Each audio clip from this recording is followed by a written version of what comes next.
All right, so I decided to keep jumping, get back into pole vault practice as well. I'm coaching the high school, so kind of part of the deal is I get to jump on the poles, which is cool. Um, what can I say? I love pole vaulting. Love it, hate it. It really is a love-hate relationship. So let's watch some jumps.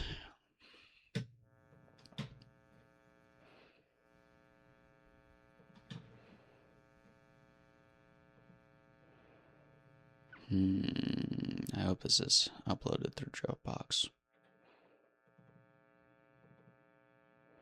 Perfect. We have jumps to watch. All right. So we're going to copy all of these. We're going to bring them over. I somewhat forgot just how hard pole vault can actually be. Um, yeah, it can be tough. It can be tough for sure.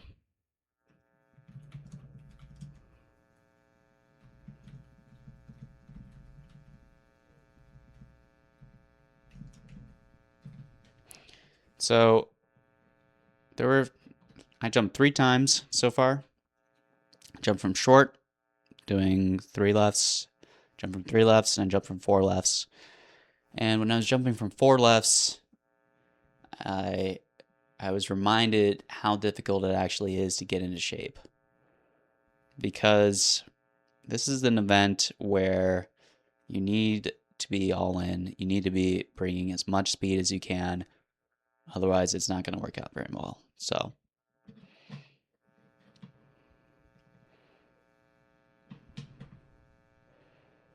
we'll see that later, though. Okay, yeah. This is 3 lefts. Kind of the biggest difference. Now that I'm coaching, I think I want to talk about what I have my athletes doing in order to learn how to do what I do, basically. So the biggest difference between me and the high school athletes I'm coaching is being able to drop the pole dynamically, being able to run all the way through the runway, and having a nice, big, strong plant position at the takeoff. I mean, yeah, the invert and the rest of the vault, the finish, is obviously different, but in my opinion, it's not as important as the first 2 steps, as the run and the plant. So that's the biggest thing that I'm going to start drilling in.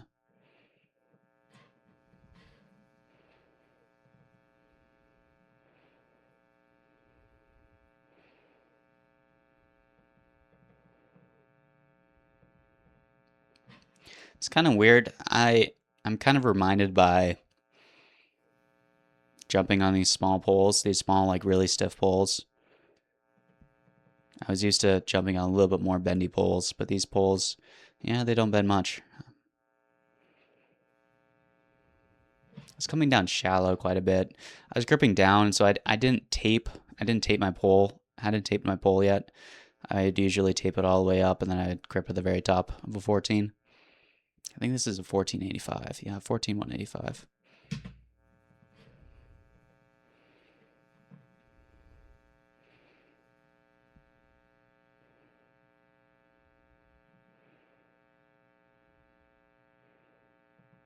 Again, it's just this plant, just being able to be contacting the box and having your arm already up and then driving through, whipping your leg.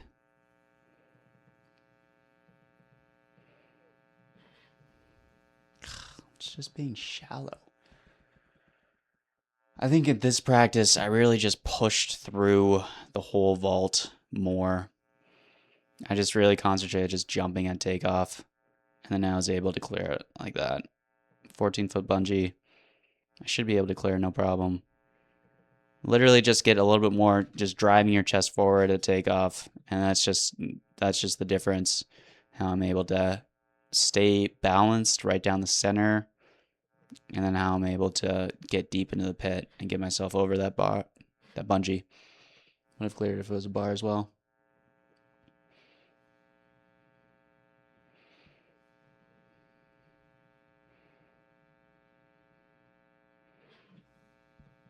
Okay.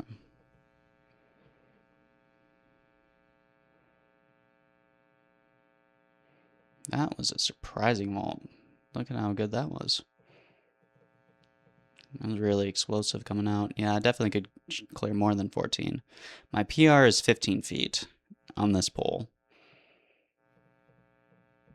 Yeah, I cleared 15 feet on a 14-foot pole, which is kind of nuts.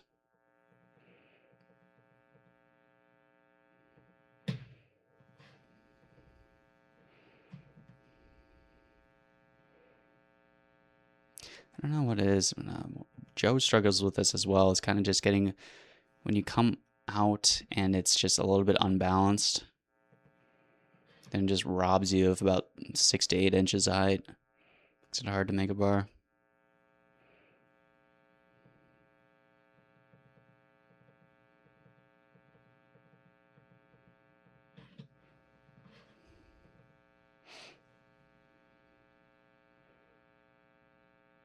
That was a really good jump. I actually just hit it on the way up.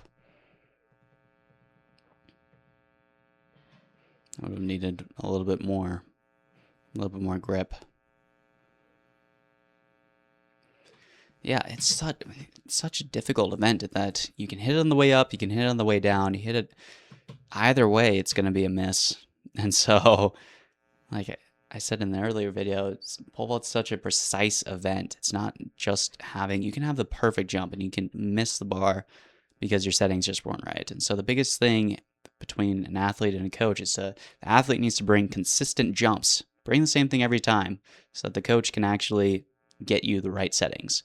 Because if you're changing up how you're vaulting between jumps, it just makes it all the more difficult to just guess where you're going to be.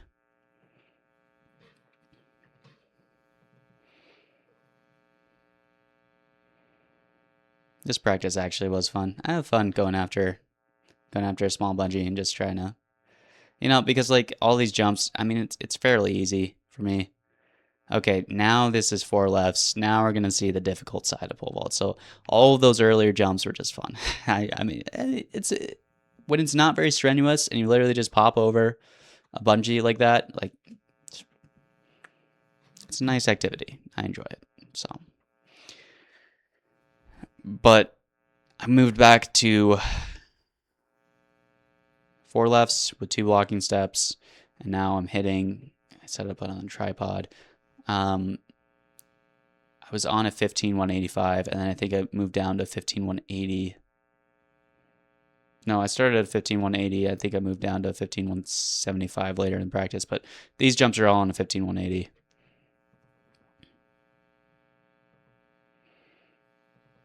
It's kind of hard to get my step down. I think I was running from like 65. Still struggling a little bit with bending the pole and then getting it to uncoil on me and be straight down, straight aligned rather than coming off to the side like that just a little bit. That's why that one was robbed.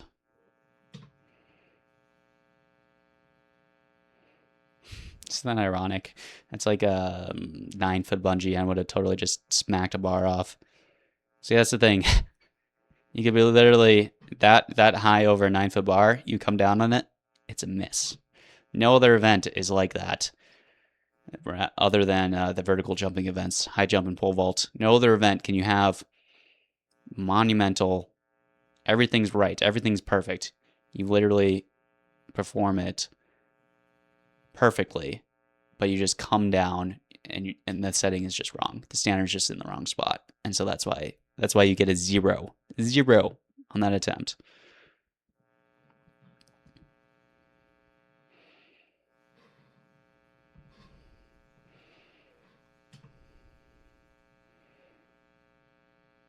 Hey, there's I think I have it 15 feet. Yep, that's a 15-foot make from 4 steps. It was the only bar I made on this day because pole vault is tough.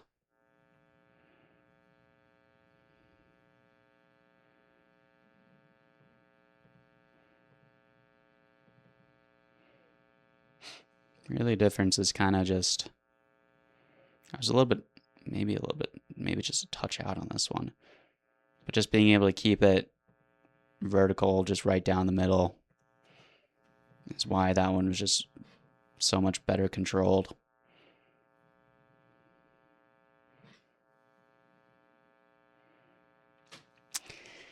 Pole vault's a tough vent. It's difficult, and my body kind of hurt after these jumps. So you're gonna see me just crash out and just miss time and time again. That one wasn't bad. That one just came down on it. But I was struggling with getting depth. I was struggling with getting my step on that one. I just felt like that one would actually have been fine, but I just felt like my step was off, even though it wasn't bad. Yeah, Brady was saying that it looks painful, and yeah, it kind of is. This one, it came down shallow, and the bar bounced up, and then it came down and hit me in the knee, and that kind of hurt a little bit, stung a little bit. He suggested that I should try to catch it, like what? But the thing is, like you go and try to catch the bar, and then if you're just off a little bit and slips through your fingers, bam, hits you in the forehead, and that, no bueno. You can get concussed from that. I'd rather get hit on my body and like curl up and just kind of brace the impact for the pole and kind of get hit by it than risk a concussion, personally.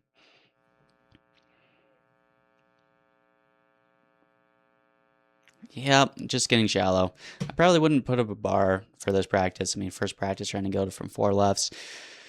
Oh, what a hard event this is. Truly. And I'm kind of realizing just how much work it takes to get into top form for me to actually get into 18-foot shape. And so that's tough. Yeah. Got nothing else to say about that. My weight's dropping back down. My heaviest was 188. I just weighed in today at 181.8. So effectively 182. Again, I competed 173 at Minnesota. So I enjoyed being big and jacked. There's a polo that I had that it was a size medium. I couldn't wear it anymore because it was too tight on my biceps, and that was a good feeling. But those days are done. I'm getting back into jumping, and I will be small. All right. Goodbye.